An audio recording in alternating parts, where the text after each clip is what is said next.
Hello everyone, this is the third lecture of the course Machine Learning for Data Science. Lecture 1 में हमने data science की बात की, in general the importance of data for any organization, and we discussed different applications that are helping in automating processes. So today we are formally going to introduce machine learning. Machine learning grew out of necessity in artificial intelligence. Artificial intelligence has been around for quite a while, and most of the development in artificial intelligence was through deductive learning. But with the passage of time, it was realized that those models were expensive to maintain and could not address the complexity of the problem. So the progress in deductive learning slowed down in around 80s, and machine learning or inductive kind of learning was introduced as another alternative. So the earlier approach, as we said, was if we have a model. So if we have a model, we were supposed to provide the model with some data and a program, which is like the set of rules how the model is going to tackle this data. So let's call them rules or program, and it's going to produce some output. So this is basically, this setup is called deductive learning. Now the problem with this kind of approach was that these rules or program were provided by a domain expert. So considering that we need automation in all variety of areas, so firstly, having experts in those areas were either difficult to find and were expensive to hire for the projects. Secondly, it would take probably days in order to get all the information from these experts and provide them or craft them in the form of rules. So this was like more laborious, time consuming and expensive to proceed with this kind of approach. So that's why these models have issues in expanding towards more complex problems. So another type of approach, the alternative to this, was to provide the model with data and outputs and let the model come with this program. So this was the kind of learning that revolutionized artificial intelligence, and this kind of learning that is inductive is what we are supposed to do in machine learning. So basically we have automated the process of pattern recognition to write a program by providing a set of data and outputs. So this is what we mean by machine learning. Machine learning ज़्यादा popular हुआ around 80s में, and then still it's quite active. So around that time the hardware was getting cheaper, and the capability, that is the storage capacity and processing efficiency of these hardware, increased multiple times. So it was very good time for this kind of learning, because now we can store lots of data and we can have machines that can perform millions of computations in seconds. So this is also one of the reasons that contributed in the popularity of machine learning. So that's what we are supposed to do. We are going to provide the model with some data and the output. So let's say if we have got this data set that has got multiple features represented in the form of columns. So we have F1, F2, F3, F4. So these are all the features that we have, and we have, let's say, thousands of instances represented in rows, and then we have this label column that is having the label for each instance. So that's how we have represented our data. We have got our objects, or one or two each object in each row. These are the set of features with which we are representing our objects, or ये उनके labels हैं. So features can be like color, length of leg, length of abdomen, etc. तो हमारे पास labels जो हैं वो either cat होगा या dog होगा. So this is, let's say, the problem. It's a kind of binary classification कि हमने cats और dogs के बीच में classify करना है. So each instance is associated with a specific label. तो इसको अगर हम डिडक्टिव काइंड ऑफ लर्निंग के साथ एसोसिएट करें तो हमें एक्सपर्ट्स चाहिए होंगे जो हमारे लिए इन रूल्स को क्राफ्ट करे. So a domain expert would know के एक कैट की एब्डोमेन लेंथ कहाँ से लेके कहाँ तक हो सकती है. वो हमें ये बता सकते हैं कि कैट की टेल जो है उसकी क्या प्रॉपर्टीज़ हैं. तो उस एक्सपर्ट नॉलेज को हम रख लेंगे and that is going to help us to recognise cats. The same way you would get some expert knowledge about dogs also. और उन फीचर्स को हम अपने पास स्टोर कर लेंगे and we would consult them each time we have to decide an instance as either a cat or a dog. So as we established earlier that acquiring expert opinion is expensive and time consuming, therefore we would try to replicate the same mechanism with the help of some automated mechanism.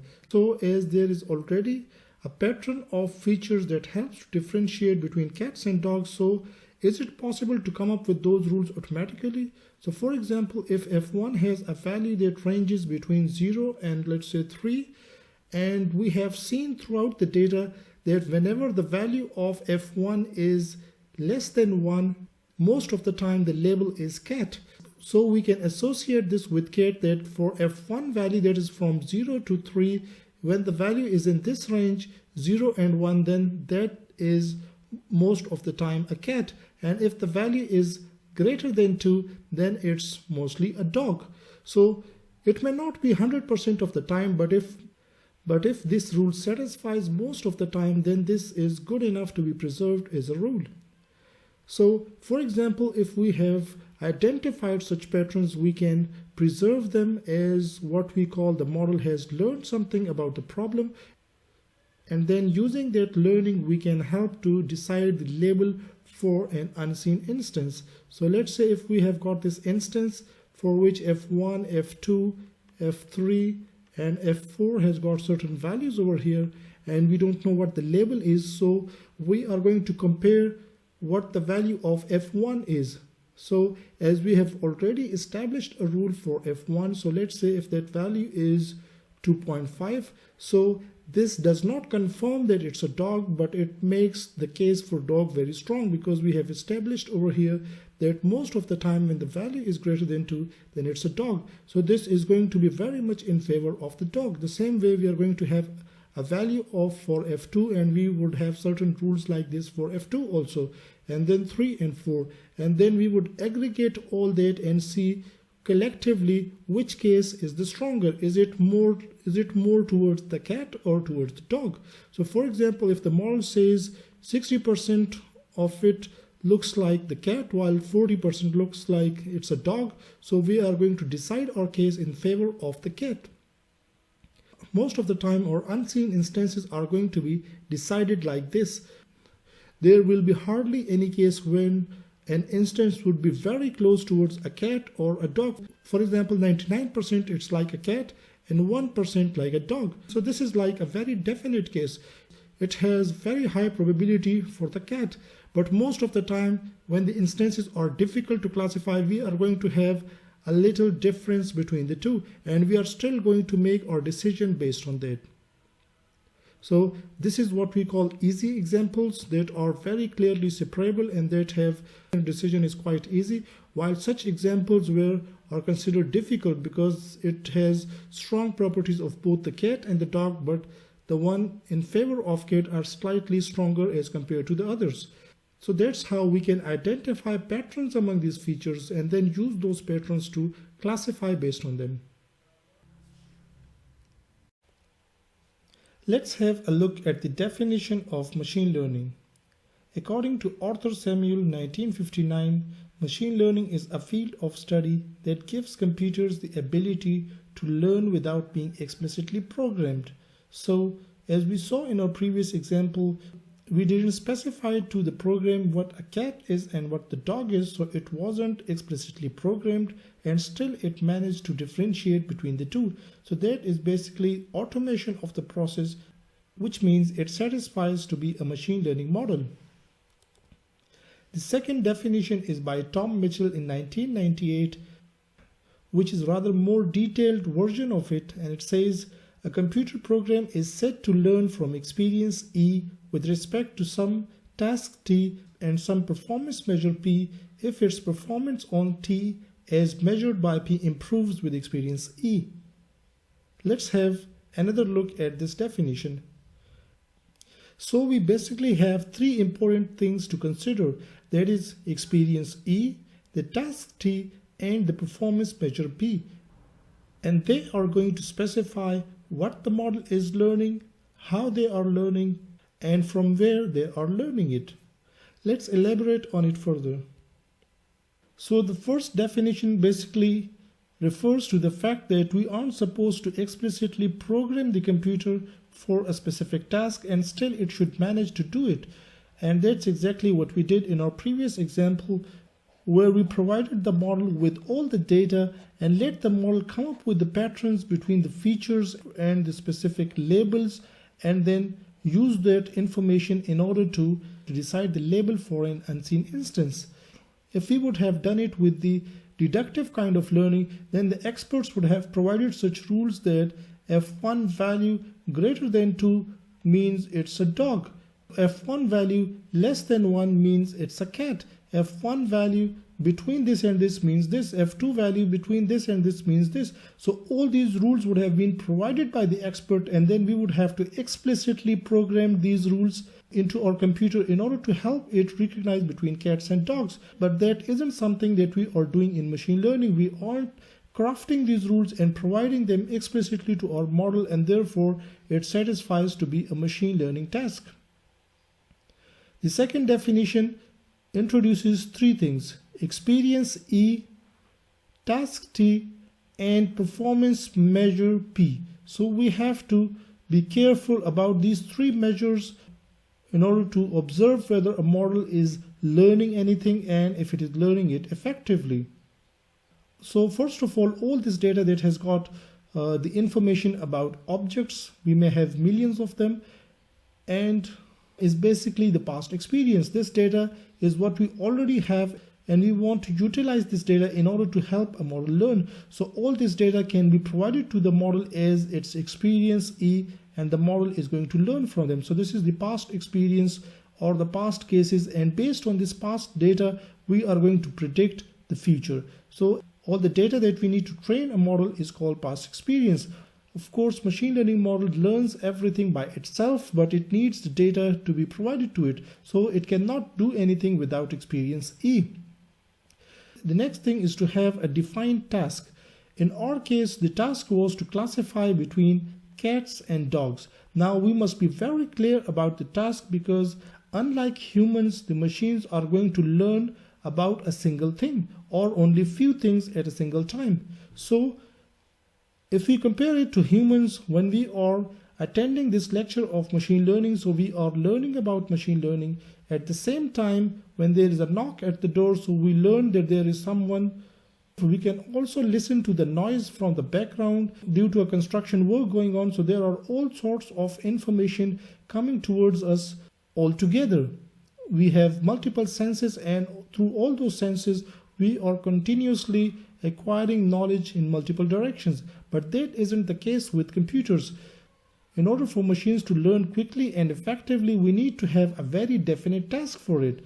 And the next thing is to have this experience related to this task. If we are classifying between cats and dogs and this data or experience is of something different, then of course the model isn't going to get any better in classifying between cats and dogs. So the experience or the past cases, then a defined task, and the experience must be in relation to this task. So once we have established these two, the next thing is to have a performance measure P. Performance measure is very important because it helps us to identify or calculate whether we are moving in the right direction. Wrong performance measure can totally lead us in the wrong direction. For example, if someone is overweight and they want to be healthy, and the only performance measure that they are using is their weight on the scale. So their weight may be going down and down, but that doesn't mean that they are more healthier than they were before, because they may be using some techniques with which they are losing weight, but in actual their body is getting weaker. So wrong performance measure can actually direct the task in the wrong direction. So performance measure has to be in relation to the task that we are performing. For example, if we are using accuracy as our performance measure, so each time we classify a cat or a dog correctly, the accuracy is increased, and that encourages the model or shows the path towards further improvement in accuracy, and the model continues to do that. Actually, what happens is that the model doesn't learn everything in a single go. So if this is all the experience that I have got for a given task, and the model has looked into this data and has come up with certain labels for some data. So let's say the accuracy is 40%.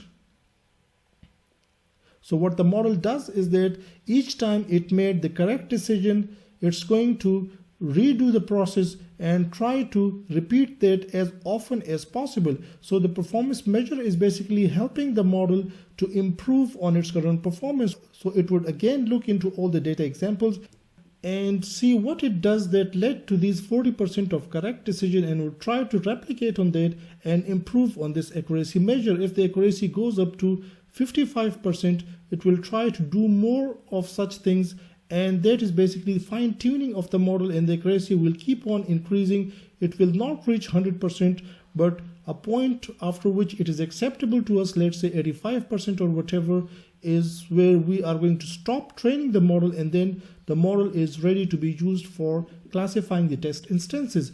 So the performance measure keeps a check on the model's learning and continues to help to improve it in the right direction. Now there are different possibilities that we can try. Some of them will help the model to increase its accuracy, while the others may result in decreasing the accuracy, and it's practically not possible to explore all those possibilities. However, luckily there are mechanisms that helps us to move only in the right direction where the accuracy can be ensured to increase, and we can keep on doing on that where the accuracy will increase one step at a time, and then finally, as we said, if we reach the desired number of accuracy, we can stop there. Now, whatever the problem that you have got, you may consult this definition, define your experience, task, and performance measure, and evaluate whether your performance is continuously increasing as you train the model. Machine learning, as we said earlier, is a component of artificial intelligence which is based on inductive kind of learning. And as we saw in our demonstrations also, machine learning is very much based on pattern recognition, where the patterns in the feature helps the model to make some decisions. And for pattern recognitions, we need to have data mining. So all these approaches are very much interlinked with each other. Then we have neurocomputing overlapping with machine learning also, because there are very good models that come from the neurocomputing domain and are doing very well. The pattern recognition has reasonable overlap with statistics, and that's again because pattern recognition is often done with the help of statistical methods. So that's how all these areas are related to one another. So we can think of machine learning as a multidisciplinary area where we also need to know data mining, neurocomputing that would help us to learn about all the neural networks, and pattern recognition, and of course some probability and statistics. There are two major subdomains of machine learning. They are called supervised learning and unsupervised learning. We will also be looking at the other subdomains of machine learning that are reinforcement learning and recommender systems. So supervised learning is basically the case that we have been discussing right from the start of this lecture, that is to classify between cats and dogs. It's an example of supervised learning. This is supervised learning because when we showed the model all these instances of the data, we also provided the model with their labels so that the model can establish some relevance between the labels and all these features. So a kind of learning in which the data along with their results or target labels are provided to the model is being considered as supervised learning. Supervised learning can be of two types, that are classification. In case of classification, the test instance is decided to be belonging to one of the discrete labels. So just like in the case of cats and dogs, an instance may either belong to the cat class or the dog class. There is nothing in between, and there is nothing other than these. So therefore, it's a kind of discrete supervised learning, or we have discrete labels in our data, and therefore it's classification. In case of the other type of supervised learning is called regression. In case of regression, this label can be real values. So if these instances are houses, let's say H1, H2, H3, these are all the houses that we got, and along the columns we have the features of these houses, like the number of rooms they have got, the covered area and all that, and the labels or the prices of these houses. So the label can actually be anything, and we would often have no repetition among these labels. All the houses are going to have unique prices, and whatever the value that we predict for our unseen instant may not match with any of these values that are available in this dataset. So when the output can be any real value, in that case, the problem of supervised learning is a case of regression. Unsupervised learning is another kind of learning where the labels are not provided to the model, and we just provide the model with the data.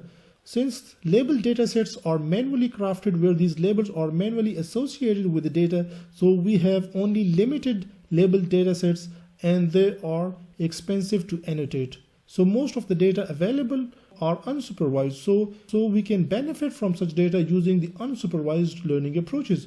In that case, we would not classify this data into one of the known categories, but rather we would just look into all this data and decide what is the relevance among different objects. So we would create a group of all instances that are more similar to one another, and this is another group of instances that are again very similar with one another, and these instances belonging to these two different clusters are very much apart or unlike each other.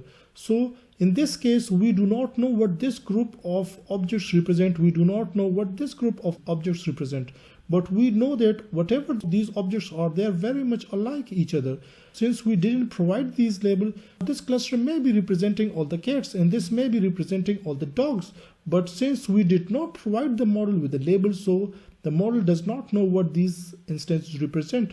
So we may need some manual mechanism in order to associate meaningful labels to this data. However, what the model has done is that it has looked into the similarity of features among all the instances and have grouped them accordingly. So for example, if we have these features and this object has got a fun value of 1, 2 for 2 and 3, and then the next object is 11, 25 and 30.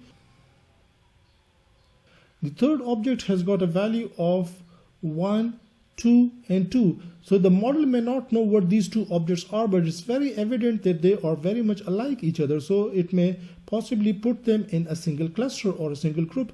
So that's what we mean by unsupervised learning, which is often also called clustering. The approaches that are used for clustering can be separated into two categories that are partitional clustering and hierarchical clustering. In case of partitional clustering, we just separate out the data into the desired number of clusters all at the same level. However, in case of hierarchical clustering, we keep on separating the data into subclusters at the next level until we get the desired number of clusters. We will look into the details of these in the coming lectures. The next type of learning is reinforcement learning. This type of learning is based on the penalty and reward mechanism. We do not have a data on which we may train a model. So basically you may think of it as an agent that is dropped in some alien environment. Now that agent does not know anything about how to behave in that environment, but each time it does something, the environment rewards or penalizes the agent. So based on this mechanism of continuous reward and penalty, based on each action that the agent performs, it's going to recorrect itself and will try to repeat a kind of behavior that would more often result in reward. Initially, the model is going to take more random actions. It would be exploring more, and then based on the different kind of responses it gets, it's going to correct itself, and then with experience, it's going to repeat actions that are mostly rewarding.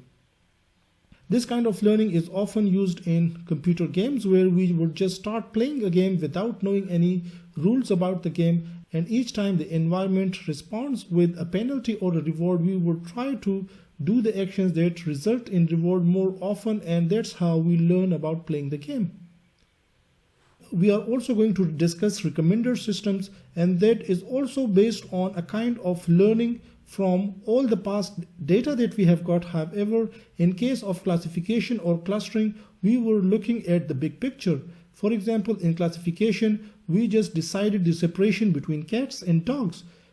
In case of unsupervised learning, we decided all the instances into given number of groups or clusters. But in this case, we are going to consider the behavior of a single user in order to recommend instances that would be more appropriate for this particular user.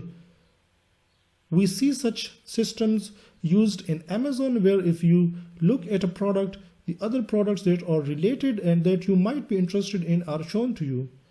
Facebook use it to recommend friends to you and put different advertisements that might be of interest to you.